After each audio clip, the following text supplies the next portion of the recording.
there's no elections. There's practically transactions going on around us. You vote, you write your name, and then you proceed to another section where they give you money.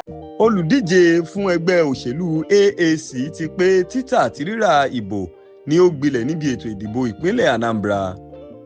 Ọ̀rọ̀ ti di oníkàràkátà lásìkò yìí gẹ́gẹ́ bí olùdíje fún ipò gómìnà ti African Action Congress tá a túmọ̀ sí Egbe Oselu AAC níbi ìdìbò ìpínlẹ̀ Anambra tó ń lọ lọ́wọ́ Chioma Ifemeludike níbi tí ó ti bu ẹnu àtẹ́ lu ìbò náà pẹ̀lú ẹ̀sùn rírà àti títà ìbò káàkiri.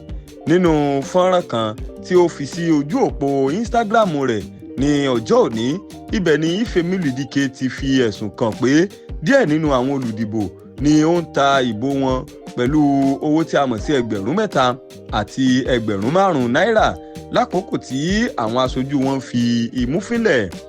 Ó sọ pé àwọn ènìyàn ni wọ́n tú kẹ̀tíkẹ̀tí lásìkò tí wọ́n gbọ́ pé àwọn tí ó ti lọ dìbò níbi ibùdó ìdìbò òun náà ni wọ́n gba owó lọ́wọ́ àwọn ènìyàn kan tó sì jẹ́ kí ọ̀pọ̀ èèyàn kí wọ́n túbọ̀ túyáyá jáde. Ó tún ṣe lálàyé pé òun fi ojú ara òun rí bí gbogbo rẹ̀ ti lọ láìsí ẹnikẹ́ni tí ó dá wọn lọ́wọ́ kọ́. There's no elections. There's practically transactions going on around us. You vote, you write your name, and then you proceed to another section where they give you money. When you look around, these are people going through physical hardship. You can almost touch it. These women, these elders are selling their votes as little as 3,000, 5,000. And it's well supervised. It's well supervised by people who are probably agents or whatever. There's a particular woman wearing a tag. And they have sections. They have people all over in fact, it's a cooperative transaction happening here. I saw it. It's appalling. There are sections towards that end, they're sharing.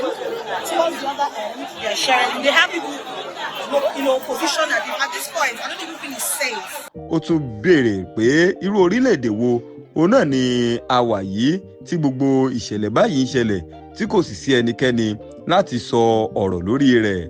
Ó ké sí àjọ elétò ìdìbò olómìnira ti orílẹ̀-èdè wa Nàìjíríà INEC àti iléeṣẹ́ ọlọ́pàá láti gbé ìgbésẹ̀ lójú ẹsẹ̀ sí àwọn tó sọ owó láti fi ra ìbò lọ́wọ́ àwọn ènìyàn.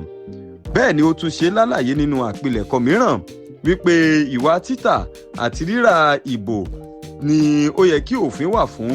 Ó ní ó yẹ kí ìdájọ́ tí ó dúró wà fún ẹnikẹ́ni tí ó bá ti ní ọwọ́ nínú ìwà yìí.